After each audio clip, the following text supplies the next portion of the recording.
Olá, queridos irmãos. Hoje, dia 24 de março, sexta-feira, nós estamos reunidos em nome do Pai, do Filho e do Espírito Santo. Amém. Vinde, Espírito Santo, enchei os corações dos vossos fiéis e acendei neles o fogo do vosso amor. Enviai, Senhor, o vosso Espírito e tudo será criado, e renovareis a face da terra. Oremos. Ó Deus, que instruístes os corações dos vossos fiéis com a luz do Espírito Santo, fazei que apreciemos retamente todas as coisas segundo o mesmo Espírito e gozemos sempre de sua consolação. Por Jesus Cristo, Senhor nosso. Amém. Ave Maria, cheia de graça, o Senhor é convosco. Bendita sois vós entre as mulheres, e bendito é o fruto do vosso ventre, Jesus. Santa Maria, Mãe de Deus, rogai por nós, pecadores, agora e na hora de nossa morte. Amém. Proclamação do Evangelho de Jesus Cristo segundo João. Glória a vós, Senhor. Naquele tempo, Jesus andava percorrendo a Galileia. Evitava andar pela Judeia, porque os judeus procuravam matá-lo. Entretanto, aproximava-se a festa judaica das tendas, quando seus irmãos já tinham subido. Então também ele subiu para a festa, não publicamente, mas sim como que às escondidas. Alguns habitantes de Jerusalém disseram então: não é este a quem procuram matar? Eis que fala em público e nada lhe dizem. Será que na verdade as autoridades reconheceram que ele é o Messias? Mas este nós sabemos de onde é. O Cristo, quando vier, ninguém saberá de onde ele é. Em alta voz, Jesus ensinava no templo, dizendo: vós me conheceis e sabeis de onde eu sou. Eu não vim por mim mesmo, mas o que me enviou é fidedigno. A esse não o conheceis, mas eu o conheço, porque venho da parte dele, e ele foi quem me enviou.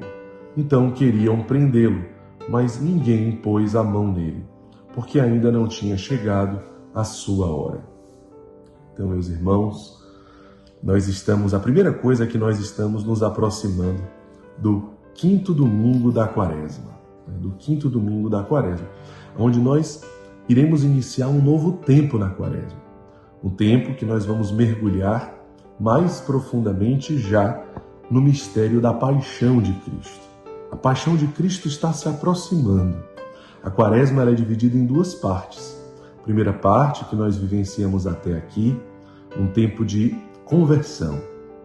Agora é um tempo que a liturgia nos traz o foco já no mergulho do mistério da paixão de Cristo. Então, é assim que nós precisamos já começar a nos colocar diante da liturgia nessa Quaresma. Mergulhar no mistério da paixão. Nós podemos observar no Evangelho de hoje a perseguição que Jesus começa cada vez mais a sofrer. Uma perseguição que fica cada vez mais clara, cada vez mais concreta. Já não é mais uma perseguição velada, mas é uma perseguição aberta, concreta. Querem prender Jesus, querem matar Jesus. Os fariseus, eles tinham inveja de Jesus, né? Essa é a grande verdade. Normalmente as pessoas não têm consciência da gravidade desse pecado, a inveja. E normalmente elas não têm nem consciência que são invejosas. Então nós devemos nos colocar de uma certa forma no dia de hoje no lugar desses fariseus e nos fazermos uma autoavaliação, né? Se de alguma forma nós podemos estar sendo como os fariseus. O sentimento de inveja é um sentimento demoníaco. Foi aquilo que Lúcifer sentiu diante de Deus e sente, aquilo que ele sentiu diante da Virgem Maria e sente, aquilo que ele sentiu de todos os seres humanos e sente até hoje, né? E muitas vezes nós podemos sentir a mesma coisa e não perceber. Então é muito perigoso. A inveja é quando nós olhamos, por exemplo, o bem de alguém, a felicidade de alguém e não nos alegramos com ele. É como se nós olhássemos, por exemplo, para um irmão de comunidade que tem vivido muito profundamente a vocação, o carisma, e ao invés de nos alegrarmos com eles, no fundo nós nos entristecemos, porque pensamos, eu não tenho vivido assim. Então, ao invés de você se alegrar com o seu irmão de comunidade, você se entristece, porque você fica olhando sempre para o seu umbigo. É sempre ali o egoísmo, fruto, na verdade, da inveja, porque você olha para o seu irmão e, na verdade, você tem inveja dele. É exatamente aquilo que aconteceu com Caim quando ele mata Abel. Aonde está o teu irmão? É aquela indiferença que, na verdade, foi fruto de uma inveja também. Aquilo que os irmãos de José fizeram quando venderam José por inveja. Eles queriam ser como José. Caim, na verdade, ele queria ser como Abel. Então, quando nós queremos ser ou estar na posição do outro, nos sentimos, às vezes, inclusive, mais merecedores, melhores. Eu deveria estar ali. Quando eu critico muito alguém, quando eu critico muito certas pessoas, é inveja. É muito importante no dia de hoje nós fazermos essa reflexão e, de fato, exterminarmos de dentro de nós qualquer sentimento que possa se assemelhar a esse. Depois, o terceiro ponto, o Evangelho de hoje nos convida a sermos um sinal de contradição. De contradição. A primeira leitura de hoje, a leitura de hoje, retirada do livro da Sabedoria, ela traz uma comunhão com o Evangelho muito profunda, exatamente nessa perspectiva do sinal de contradição que todo cristão é chamado a ser. Vejam, o livro da Sabedoria, na leitura de hoje, nos diz: dizem entre si os ímpios em seus falsos raciocínios, armemos ciladas ao justo, porque sua presença nos incomoda. Sua presença nos incomoda. Existe alguma presença de algum filho de Deus que te incomoda? É inveja. E a sua presença tem incomodado a humanidade? Se não tem incomodado, é porque você não tem sido um sinal de contradição. E você precisa ser um sinal de contradição.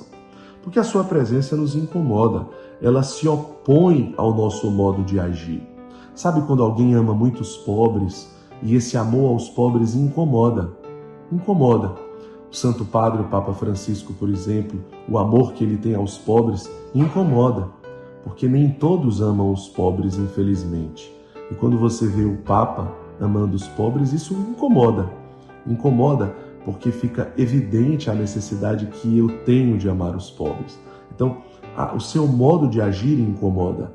É um modo mais simples, mais humilde, incomoda, porque eu não gostaria de ser assim. Portanto, um sinal de contradição evangélica, porque é alguém que de fato vive o Evangelho. Cristo incomodava os ímpios. O Papa Francisco incomoda os ímpios. A sua vida também precisa incomodar. É só vê-lo e nos é insuportável. A sua vida é muito diferente. Os seus caminhos são imutáveis. Somos comparados por ele à moeda falsa. E foge de nossos caminhos como de impurezas. Proclama feliz a sorte final dos justos. E gloria-se de ter a Deus como Pai.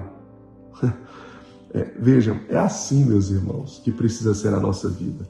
Uma grande contradição com esse mundo perverso, com os valores tão invertidos. Se num mundo como esse, a nossa vida não é um sinal de contradição, é porque a nossa vida está muito errada.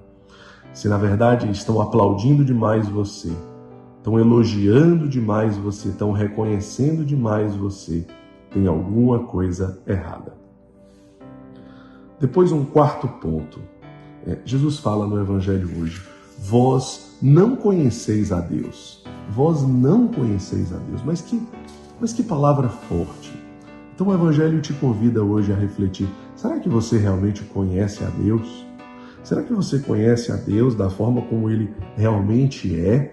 Ou você vai criando uma figura de Deus de acordo com as suas vontades, as suas necessidades, sempre apenas o glorioso e sempre tentando esquecer do crucificado, sempre tentando esquecer da cruz, sempre tentando esquecer do abandonado. Depois, um quinto ponto do Evangelho de hoje, o brado de Cristo. Jesus fala em alta voz. No meio a toda aquela perseguição, ele não se aflige, ele não se amedronta. Ele fala em alta voz. Ele fala com autoridade. Existe aqui um forte clamor. que te pergunta hoje: de que lado você está? De que lado você está? É preciso responder essa pergunta hoje. E por último, o 6º ponto. O verdadeiro critério para conhecer o Messias não é a sua origem, mas o fato dele ter sido enviado por Deus. Então, os fariseus eles querem perseguir Jesus por conta da sua origem. Mas Jesus deixa muito claro: não interessa a sua origem, mas interessa que você foi enviado por Deus. Portanto, meus irmãos, não interessa a sua origem. Não interessa de onde você veio. Não interessa o seu passado. Não interessa o que você fez, o que você deixou de fazer. Muitos podem continuar te julgando por isso, mas para Deus isso não interessa. E o que interessa é o que para Deus interessa. E o que interessa para Deus é que Ele te escolheu, é que Ele te enviou, é que Ele te chamou. Portanto, o Evangelho de hoje te convida a tomar posse desta verdade. Que Deus nos abençoe, em nome do Pai, do Filho e do Espírito Santo. Amém.